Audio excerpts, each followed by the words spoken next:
Good afternoon बच्चों। कल हम लोग पढ़ रहे थे संघ व्यवस्था कैसे चलती है। इसे हम लोग भारत के संदर्भ में पढ़ रहे थे।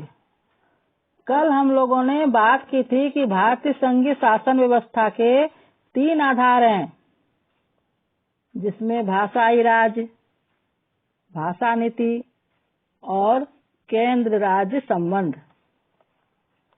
भाषाई राज को हमने समझा कि कैसे भारत में भाषा के आधार पर राज्यों का गठन हुआ, इसके पीछे के सिद्धांत क्या हैं, जैसे उस समय के नेताओं में कौन सा डर था, फिर क्या परिणाम निकाले गए, किन आधारों पर राज्यों का गठन हुआ।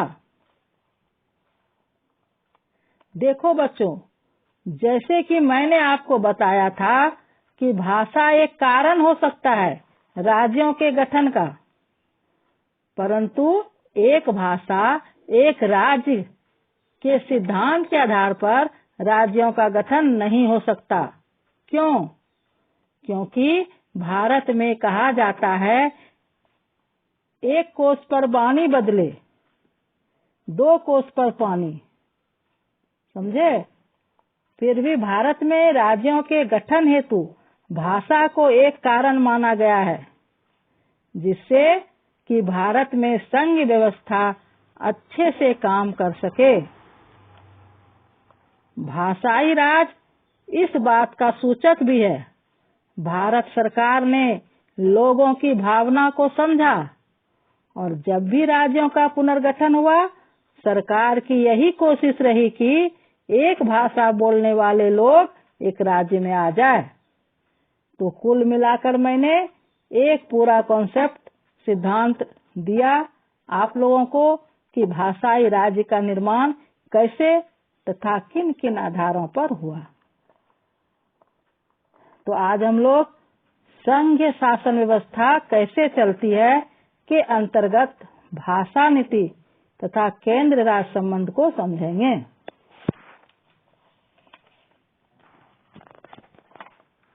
भाषा नीति के अंतर्गत हम लोग समझेंगे कि भारत ने भाषा को लेकर कौन सी नीति को अपनाई है। जैसा कि भारत में बहुत सी भाषा बोली जाती है, तो यहाँ पर जब भी भाषा के ऊपर नीति बनानी पड़े तो इस बात का सावधानी पूर्वक ध्यान रखना होगा कि किसी भाषा समूह के लोगों की भावना को आघात न पहुँचे। यहाँ पर भारत सरकार की क्या रणनीति रही है और कौन सी नीति को अपनाया गया है, उसे आज समझेंगे। हमारे संविधान में किसी एक भाषा को राष्ट्रभाषा का दर्जा नहीं दिया गया है। कई लोग बोलते हैं हिंदी हमारी राष्ट्रभाषा है, परंतु ये बात गलत है। दरअसल कोई भाषा हमारी राष्ट्रभाषा है ही नहीं। इसके पीछे का कारण यह है कि हिंदी बहुत से लोगों के द्वारा बोली जाने वाली भाषा है।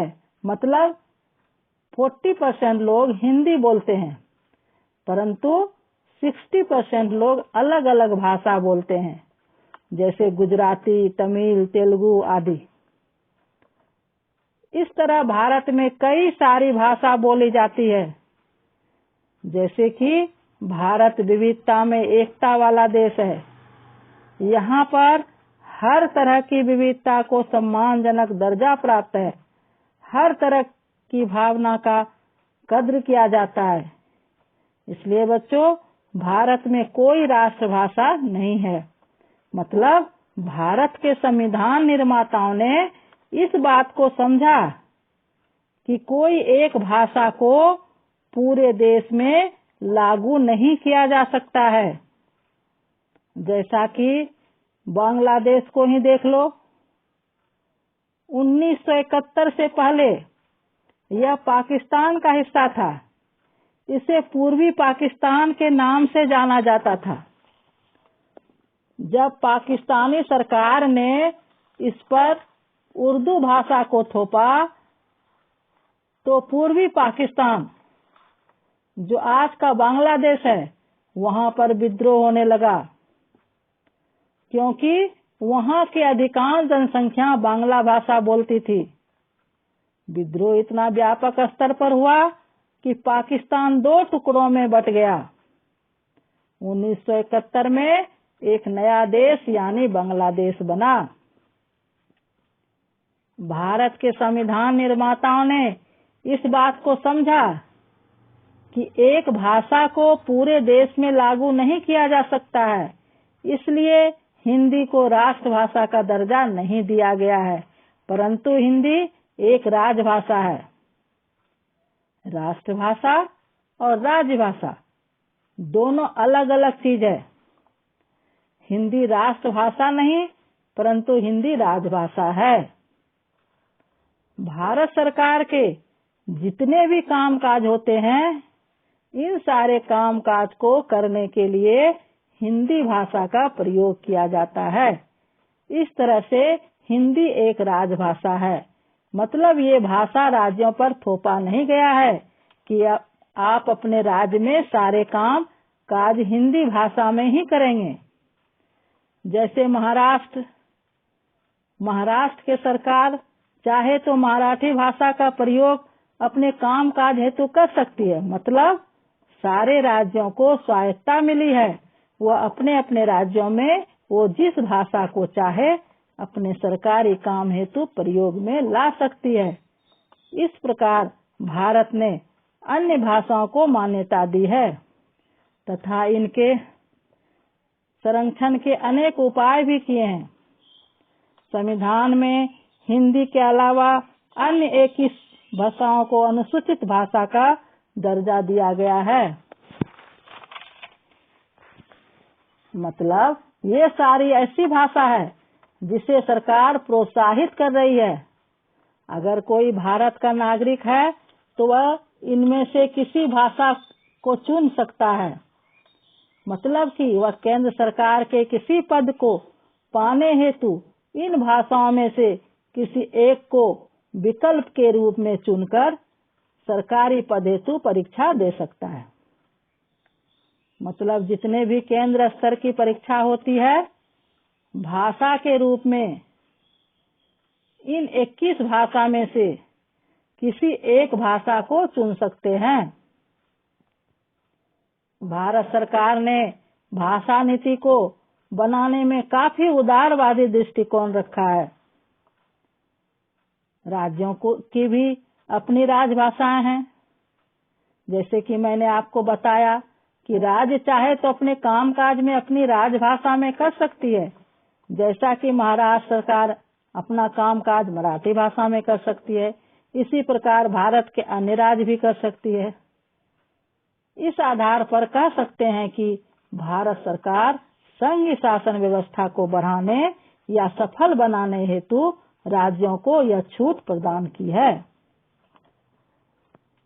बच्चों, ऐसा भी नहीं है कि 40% लोग हिंदी बोलते हैं तो भारत सरकार इस हेतु ध्यान नहीं दे रही है। भारत सरकार हिंदी भाषा को प्रोत्साहित करने हेतु अनेक प्रयास कर रही है, परंतु यह प्रयास पूरी सावधानी पूर्वक हो रहा है। भारत सरकार ने अनेक देशों की परिस्थिति को देखा और समझा। जैसा मैंने आप लोगों को बांग्लादेश के बारे में बताया कि बांग्लादेश एक देश कैसे बना। ठीक इसी प्रकार श्रीलंका में भी यही हुआ था। वहाँ पर भी सिंगली भाषा को अन्य भाषा समूहों पर थोपा गया था। श्रीलंका में गृह युद्ध होने का कारण भाषा नीति ही है, या कह सकते हैं कि गृह युद्ध होने की जड़ कहीं न कहीं भाषा नीति ही है। इसलिए भारत में हिंदी भाषा का प्रसार बहुत ही सावधानी पूर्वक किया जाता है ताकि किसी प्रकार से कोई समस्या न खड़ी हो जाए। हिंदी अंग्रेजी को लेकर भी कई विवाद होते रहते हैं।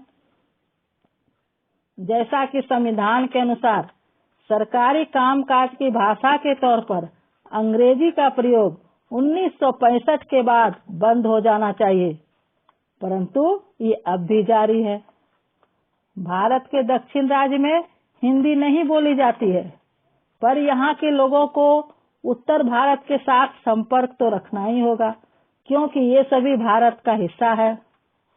दक्षिण राज्यों को लगता था कि चूंकि भारत उत्तरी भारतीय राज्य के लोग हिंदी बोलते हैं, अगर हिंदी को पूरे भारत में लागू किया गया तो उत्तरी भारतीय लोगों का वर्चस्व पूरे भारत पर हो जाएगा।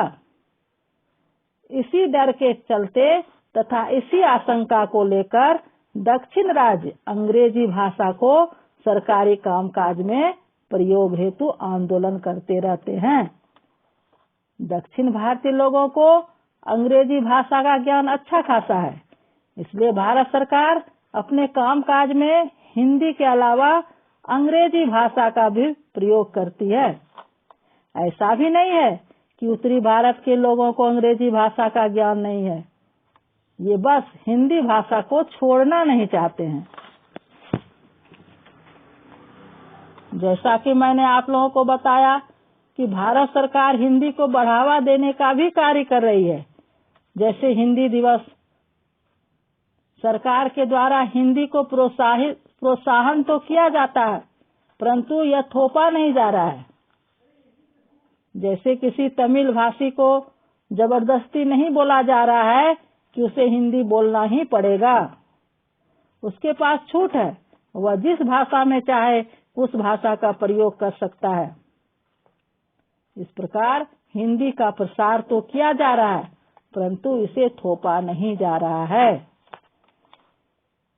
इस तरह से कहा जा सकता है कि भारत सरकार ने भाषा नीति के ऊपर उदारवादी दृष्टिकोण को अपनाया है, ताकि यह भारत के संघ व्यवस्था को संभाले रखे। मैंने आप लोगों को बताया था भाषाई राज, भाषा नीति और केंद्र राज्य संबंध, ये तीनों भारत के संघ व्यवस्था के आधार स्तंभ हैं। समझ में आया ना? कल हम लोग पढ़ेंगे केंद्र राज्य संबंध। आज के लिए इतना ही। Thank you.